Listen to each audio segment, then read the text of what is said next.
Ladies and gentlemen, welcome to Assembly Artec Seminar. My name is Ida Emilia Kaukonen and I'm going to be your hostess today. But I'm not going to steal too much time from our lovely first speaker, who is Jasmin Dahncke. And she is a UX designer and a freelancer with almost like half a decade experience in the industry. So, her title for today is Design Culture in the Games Industry. The what, the why, the how. Big applause.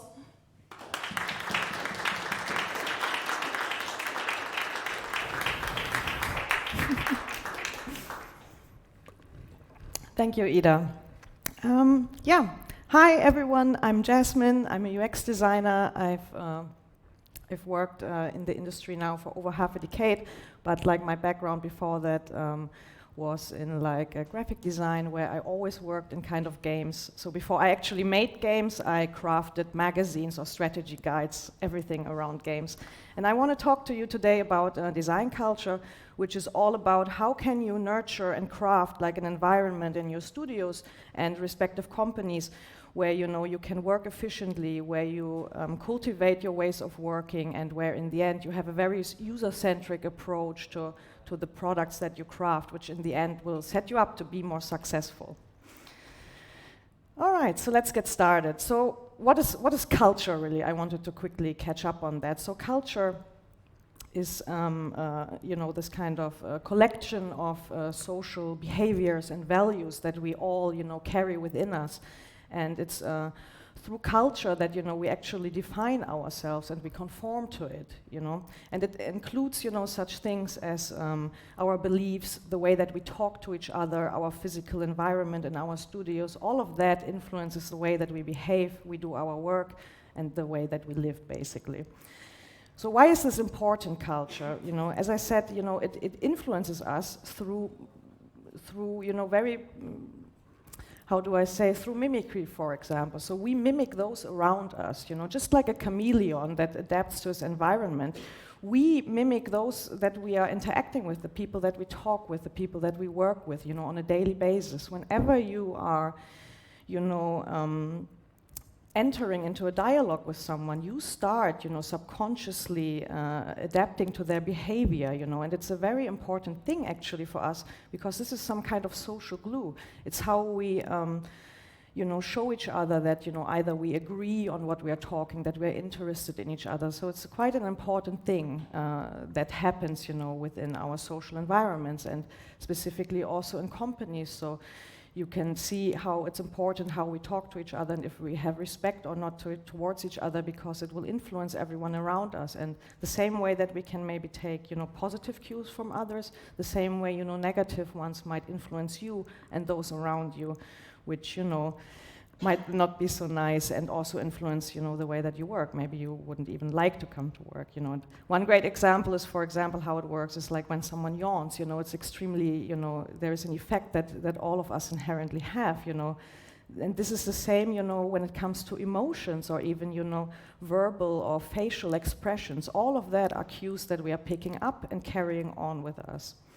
So why is this important in like design culture, and what is design culture specifically? I wanted to tell you about that. So design culture is basically in its core sense is this user-centric kind of approach to like design. It's all about human empathy. It's rediscovering like the human side of business. We're not designing for our ego or for ourselves, but for the audiences out there. That we are creating these kind of products or games for. So design culture is really a very great way to help us craft really great experiences. So, and there are a couple of pillars that design culture is like based on.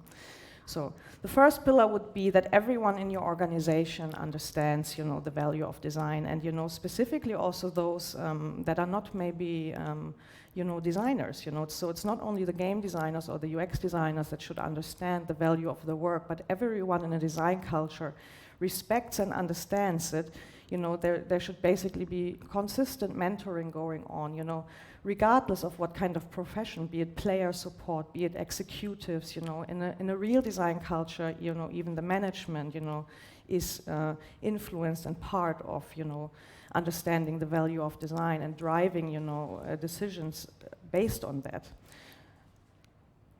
Okay, the next point that, you know, design culture, you know, is based on is basically design thinking principles. And, you know, that might be something you might not have heard before, but actually I think many of us already work with design principles. They are based in this iterative kind of cycle of finding out, you know, who your users are and what their problems are. It's basically this method for practical and creative problem solving that focuses on the people, on the user specifically. And here are the 5 very basic core flow concepts of it. It's all about empathizing with the audience, you know, defining their problems or what we want to craft for them. Then we ideate or design on a new feature or product. We prototype, we test, we iterate. I think many of us have worked with this kind of design thinking principles, you know, without maybe knowing the actual name or where it's coming from. But it's a great process that I think many of us has helped to, you know, find, you know, the fun also in the games that we are crafting.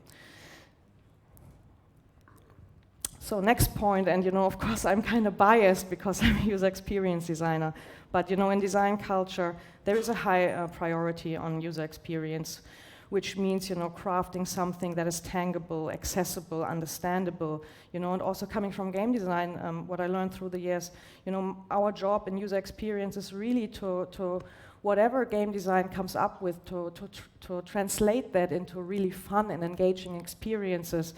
And you know, the production realities are often so that, you know, user experience is something that, you know, gets cut quite you know, early in the process of making features. So maybe, you know, animations get cut, you know, interaction, maybe, you know, the way that even something, you know, making clear how something functions, and that I've seen that usually is really detrimental to the success of what you're doing. And there it's really about, you know, how you can use user experience in your organization is about, you know, you need to define you know, a basic MVP, so a minimum viable product, you know, and you know, what is the quality that you really want to ship on user experience? That is what this is all about. So, because I know, you know, you always need to cut. You cut game design features, you cut user experience features, but you know, what is the threshold there, you know, that you still can ship something that is, you know, what you can be proud of, and what also, you know, will have a certain kind of economical success, right? That's why that is really important.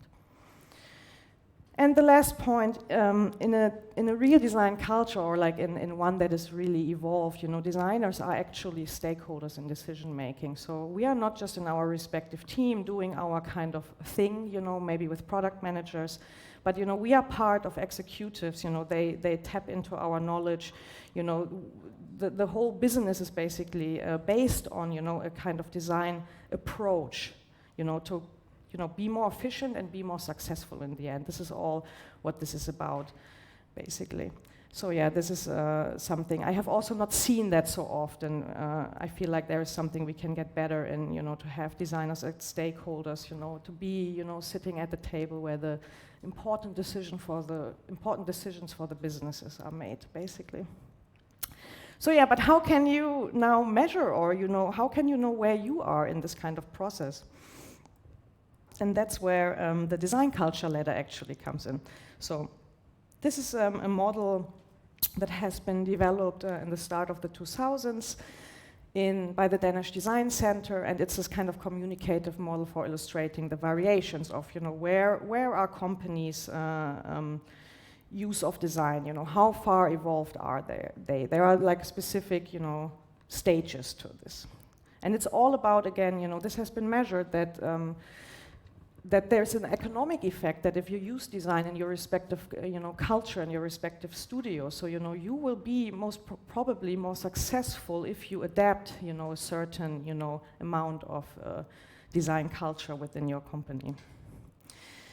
So yeah, let's go through the different stages of the design culture ladder. So there are 4 stages, 4 levels. So if a company would be at like level 1, there is no design. You know, technically there are not even designers. So, you know, it's not a part of product development. So how this could look maybe like in an indie studio, you would be a programmer and maybe an artist, and you want to make a cool product, but you know, your decisions are based on what you like, for example. So there is no, you know, inherent design. You know, there's no one with maybe the knowledge of it besides, you know, your personal one from playing games. But you know, this is not a user-centric approach and not a design approach that you can. There's nothing to leverage, you know, that would set you up for success, but your subjective opinion, basically. At level 2, you know, design, that kind of company would already like hire a UI artist, for example. Design is already, you know, relevant in terms of aesthetics, for example. So now you care how it looks, you know. Is it like fluffy? Is it beautiful? So there might be a graphic designer, UI artist to help you to polish the kind of game that you now, you know, have crafted together with your programmer. But still, there is not really a user-centric approach. You don't necessarily test. You don't really iterate on the findings of an audience, you know, which again is actually really useful to be successful. So at level 3, there is a huge jump, you know, in the kind of companies, and I think this is for most of the companies that we are actually part of. Design is actually already a process. For example, the design thinking principles that we looked at earlier, they are already a part of this kind of company. So, you know, we have already this kind of process where we look at our audience, maybe we even have marketing, we do testing, you know, we do iteration based on the kind of findings from actual users, either qualitative or quantitative, and you know, it's the kind of, you know, the solutions for your product are driven by the problems of the user. So this is, you know, really, this is already a really great approach, and I think many of us are there already working with these kind of principles and like processes. Now you also have, you know, game designers and maybe even a UX designer, so they are driving this kind of process. So, but how can we all reach the next level? And this is really what this is about for me, because I would really love us in Finland, you know, and with the Finnish industry to get there. And I know many are actually maybe stuck between the 3rd and the 4th level. So, you know, on level 4, you know, design is integrated as basically a business tool. So design is a strategy for the whole company. Everyone is on board. So this goes back into how you know, in the design culture, everyone needs to be mentored and understand the importance of design, you know.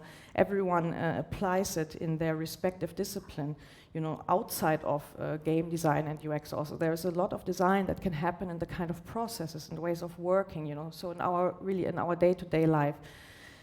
And this is where, you know, I would really love to improve, you know, at least what I have seen so far in the companies. And I see people are striving for it, but often there is, you know, again, the realities of business are, you know, you have very short deadlines often, and you just want to, you know, get new content out often, you know, to also be profitable to a certain extent. But, you know, there is a certain trade-off that I see again when you cut on user experience or you cut on, you know, learning, you know, while making the product and iterating on the way that you do things. That actually, I think that there is much more economical value in that if you really define, you know, the kind of quality again that you strive for, you know. So this is where, you know, I would like us all to be in a way. So yeah, where are we? So as I said, you know, usually it's something between level 3 and 4. We already apply, you know, a design thinking like kind of process. You know, many of us who work on live games, we work with huge sets of data, qualitative and quantitative. We have game designers, we have UX designers. But, you know, how can we, you know, get to the sweet spot? You know, how can we evolve and nurture the kind of environment where we get to a place that, you know, not only that we create, you know, great products in the end, but, you know, we want to have a great environment also at work, which I feel like, you know, is one of the first steps to be able to create also really good games, you know, when you actually like to come to work and you don't need to be anxious about, maybe the way that things have been done, and you are already kind of fatigued, and said about, oh, okay, this won't work out because, we keep doing the same mistakes, maybe, for example. This is also something that I have seen. We need to take the time to maybe look at, how we do things. So how do we get to the next level? Because there is still room for improvement, right? That's what I'm thinking. And I have I've used a couple of tools, and I've also learned from the people that I worked with, a lot of things that I want to show to you today, so that maybe you can apply them or take them and make your own kind of version. This is the thing. Nothing of this is rigid. This is all really fluid. You can come up with your own ways how to improve, the kind of UX and the design within your company, and maybe create your own version of design culture that works for you and your team respectively. So yeah, let's look at the tools. So the main things, really the main points for me that I want to give you is basically a mindset that you set up structures and processes, and you frequently reevaluate also, that you take the time to look at how do you do things, and is it working, or are you falling into the same traps over and over again, and let's try to not do that, right? Because in the end, we really love what we are doing, and we want to be, successful also, So, this will really help you in that kind of respect. So the number one thing that I want to show you is vision, mission, and values. And my last company that I worked for, they had these, and I think this is a really great set to start with. So basically, the company, when I was hired, I went through an onboarding process, and I was made familiar with these three different options. So they had a vision, which basically is like a statement that describes what the company aspires to be. It's all about who you are, because I don't know about you, but when I go to work, and I make something, I want to know, okay, who are we and why are we doing this? I think it's a great way to, already again set a tone in the culture that, why are you coming there? What are we trying to craft, basically? Then they had a mission statement, which is in some way this more action-oriented version of the vision. So how do we execute, to get to this kind of vision? So this is all about, also purpose and how we can, serve those that we make this for. And I think, at least for me, it helped guide the way that I made features or that I made products in the respective company. Always looking at these kind of things. And the last thing we had, which was also really strong in the company culture, was a set of values that was pretty fine. And it was the 3 C's. It was caring, courage, and curiosity. And I really, through the years that I worked there, it was always, whenever something came up, or you have conflicts, or there are business decisions, I feel like that the values have definitely been driving, the way that we did things there, the way that we craft features, for me respectively, the way that I interact with my colleagues, and the way that we are doing business in the end also. For example, this was a mobile games company. It's all about also caring towards, the people who are there, but also the audiences. So it's all about, we are not preying, on people. We are trying to craft and design, healthy kind of game environments. So I really like that, and that is definitely, I think, for many of us, what is really, really important when we want to make games. And the great thing, I think, is really to spell it out and put it out there for the people. One of the improvements that I would maybe do on this is that it's really great that you get to know about this when you get hired somewhere, but how can you keep this in the mind of people? So I would, even advise you to print these out. How can, these kind of things be part of your work environment? Maybe you have a poster. Maybe rooms are structured in a certain way that reflect on the values. Maybe even just the meeting room names could reflect them. So there are a lot of ways that how can we keep these cues in our perception, our day-to-day work, because that was definitely something that was maybe lacking. While the groundwork was really great, of having a mission, vision, and value, but taking it to the next level is to keep it in our respective minds, basically. So that is really something. If you don't have it, maybe check in, with your management, check in with your colleagues, what is this place that you are working at? What are your core beliefs? What are your values? What are you strong at? And, why are you going to work there? What do you want to deliver on? Because, in the end, the way that we spend our days is the way that we spend our lives. And, I don't know about you, but, I love to work in a, and it's probably for everyone. We want to come to work and we want to feel good about ourselves and what we are doing. And I think this really helps a lot. Okay, the next kind of thing that I've been also working a lot on through the last years is the kind of communication structure within my discipline and also in interdisciplinary communication. So within the discipline, it worked for me this way. What I did is I checked in with all the UI and UX designers. We created a bi-weekly or bi-monthly like forum where we come together, we discuss, what are the problems currently within our respective projects, or also personally, what are we like struggling with, maybe also in interdisciplinary ways of working, because our work is actually touching base with a lot of different audiences, be it game designers, be it product managers, be it player support, be it data analysts. So there are a lot of, different people with different disciplines that we work with. So, and each of these kind of disciplines, there should be a certain process or workflow. How do we do handovers? How is the information flowing? I've seen a lot of, friction and conflict in that. So it's really important. Again, I would basically tell every one of you, but something that you can do is start with your own discipline. If you go back to work on Monday, so maybe you are a concept artist, maybe you are a game artist, go and check in with the people who do the same work as you, maybe discuss, hey, is there something that we should talk about? Should we have a recurring meeting, maybe every month even, where we should come together, share our learnings, maybe also how we do things, share, what didn't work, what did work, so that we can get better, basically. This is all about improving, again, the ways of working so we don't fall into the same pitfalls, because, for example, the company that I worked with, when you are in a bigger studio, you have different kind of game teams, and there are different kind of learnings depending on the products that they are working on.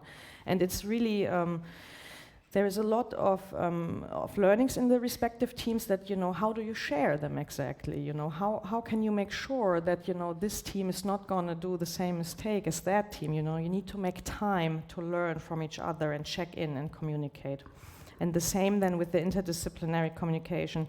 So something that I saw, for example, too, was that maybe there was a lot of friction between game design and UX design. How are the handovers maybe been handled? How is the communication really about the features, how they should work? So, what I did, for example, is, you just set up a meeting, you invite the respective disciplines. What I did for my discipline, I made a little survey, or I just checked in with the UI UX team, and I was like, hey, how do you feel about the game designers? How is your process of working together? Is there something that you would like to change? Is there something you would like to discuss? So basically, you collect a little bit of data beforehand, even if it's just you, just write it down and sit then down with the kind of discipline where you think there has been some kind of conflict, or maybe, the quality of the product or features hasn't been, exactly maybe what you think it could be, so you want to sit down with the people and check in, and it's all about, finding, together solutions and work together as a team. This is what it's all about, right? We try to make these really cool things together, but we also need to frequently check in with each other how we do stuff, to make sure we can get better, basically. So yeah, and same thing goes for, team communication structure. So this is like, if you return Monday to work, what is there in your respective game team? How do you guys make sure that whenever you shipped something, or made something, how do you go back and discuss, for example, did that go well, within that kind of team? So the way that we had it, for example, at my last company, which I think was a really great tool, were retros, where after every sprint we sit together with the whole game team that was working on the feature or the update, and we we kind of analyzed and written down like, hey, what did we like about the last sprint? What didn't we like? What should we maybe address? So, and then we like voted on maybe the biggest issue and came up with a way maybe to address it. And there's a couple of other pitfalls in there. While these kind of tools are really great, something really important is to find someone accountable to, drive the change, to maybe implement the kind of new ideas that you are having, because it's also really easy to fall off the wagon so you sat down with people and you came up with cool stuff, but then there's no one who's actually, executing on the kind of ideas and the things that you have.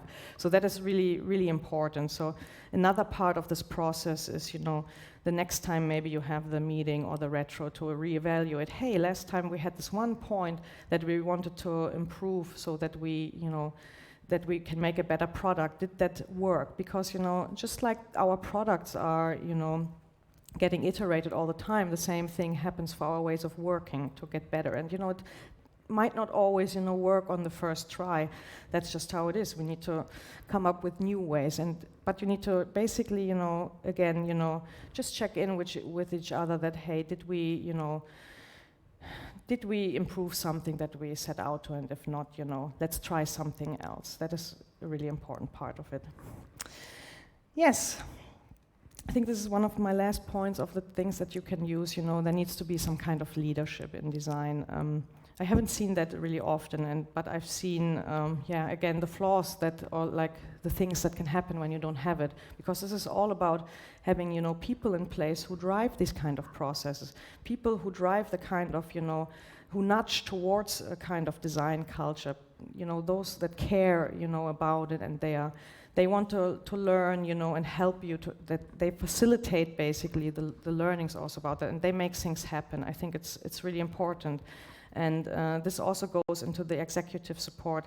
That is something I learned, that it's not enough to only get your team on board with you, but your whole company needs to understand, again, the value of design, which goes into one of the basic pillars of design culture, is that everyone understands it, not only the design disciplines, but also the executive management, for example, and so that they also tap into you for your kind of knowledge, and they understand why is it important to make time and free up resources to improve the way that things are done, because again, it's really difficult to make a trade-off of, okay, do we want a new feature tomorrow, or do we actually want to stop for a day and look together with the teams, how we do things, because that costs money, there is, so it's an economical question too, and this is all about learning how it is actually a great economical investment, to nurture the design in your company and establish these kind of design leads, who will drive and help everyone to understand why this is good and how we can do things. So yeah. That's basically about it. I have a couple of takeaways also for you. So it's all about communication. You want to talk with your teams, you want to talk with your disciplines, and you want to talk with your management. When you go in on Monday, just check in with the people around you, and also look at the way that you are things doing. So what kind of processes in design thinking are you already using? How are you using data? How does it flow back to the teams? How is design part of business kind of decisions? So it's all about just communicating and discussing together, hey, how are we doing stuff, and how can we get better at that? It all starts with simply, talking to each other. And then, again, the thing about the leadership and the executive team, it's really important to get the buy-in from all the stakeholders. Again, I know I repeat myself, but it's so important that everyone within the company understands the value of design, not only the game designers and the UX designers. And, part of that is also something that I really heavily worked on is having everyone basically part also of us. I really advise against designing in silos. There is a time and place for it when you want to get an idea, down, but as early as possible, and that is really the UX approach. You wanna present things to either your colleagues or people outside the company so that you can get feedback on what you're actually doing, because as we saw in the design maturity letter, you are at the level 1 when there is no, iteration and no feedback from others that you take into account to what you are doing. So, by getting buy-in, from everyone in your company, by mentoring the staff, by making people part of your design process also, you can get this kind of buy-in, If they are part of what you're doing and they can give feedback, there will be, more learning also. How are you doing things and why, basically. And yeah, the last thing, I have to say, just keep pushing. I know it's really difficult sometimes, we are stuck, in these, development hells, let's call it like that, because it's difficult, there is only so much time to do something, and you think, yeah, okay, we're just gonna do this quick, I don't have time to look at maybe how was it done the last time, or what can we improve now, it just needs to get out. And this is the thing, you need to keep on pushing, and, I've been pushing really hard the last years to be like, okay, people, we need to stop, we need to stop and take a look at what we are doing. So, don't give up. And, this is really, again, about the whole kind of culture part where you can, be an example for driving, like kind of change, and maybe also get the attention of others on things that have been, not only bothering you. But what I saw, for example, is a lot of the improvements that we did in production or in the ways of working are really in the first way for the whole team and for the whole company to work more efficiently, which basically taps into that you will be happier to come to work. There will be less anxiety, there will be less friction. When conflicts actually get addressed, and you kind of sometimes slow down and say, hey guys, we need to look at this. So keep on doing that. So yeah, and that's about it, and I hope you will all become people of culture. Thank you.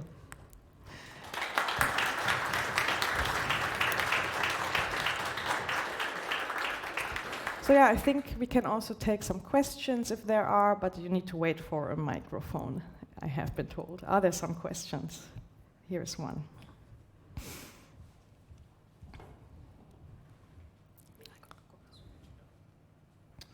All right, hello, thank you for the talk. I had a question about the company vision. While I get it that it's not exactly just the design culture's job, that's like a bigger thing. Do you think that's dynamic enough that it can be also iterated upon? That is it easy to change? Absolutely. I think, everything should be frequently reevaluated, as it says, and, preferably together with the company, preferably, defines this kind of vision and also mission together with the employees within there. So there needs to be some work, and definitely maybe you have evolved, like in months or in a year, and maybe this vision doesn't reflect anymore who you are and how you work. Maybe the company strategy changed. So yes. Everything should always be up to change in our work environment, I think. Just like just the same way that our products and our features change, and we reiterate based on the kind of feedback that we get. The same works for the kind of vision, for sure. All right. Any more questions? We have someone there.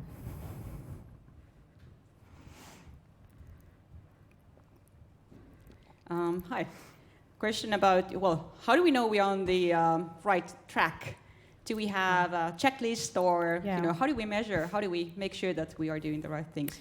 Yeah, so that's basically where the design ladder, was in use, but that hasn't really been maybe used in the games industry. But basically, what we saw, we can just go back to the basics of what design culture is. So, I mean, many of us already have this kind of process in place, how we craft features, that we take like feedback and we iterate based on the findings, and then we test, all our things also. So that is already, a really awesome place to be. But of course, I would say, take a look at your company. And this is, again, about checking in with the people that you work with, and maybe looking at the project team also, how you do things. So it's all about... well, how do you say? It's all about, being open to finding, maybe the flaws where you can improve. So what would it, for example, my takeaway here would be, take a look at what kind of priority does user experience, for example, play and have in your kind of company. What is the quality, again, that you're trying to ship? I think that is always a really great start. That just take a look at the last feature that you've shipped.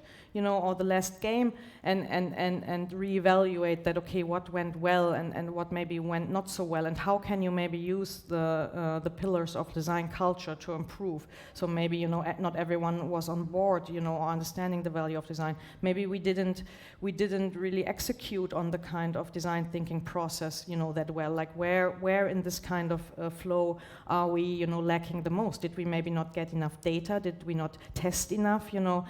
Maybe we didn't have time to actually prototype, and we just needed to put out our first idea. So those are the things, just look at what you maybe have put out the last time, and think about with your team that, hey, where were the biggest obstacles or things that we can improve, and that's what I would recommend. Yeah. Any other questions? Okay, then that's it. Thank you.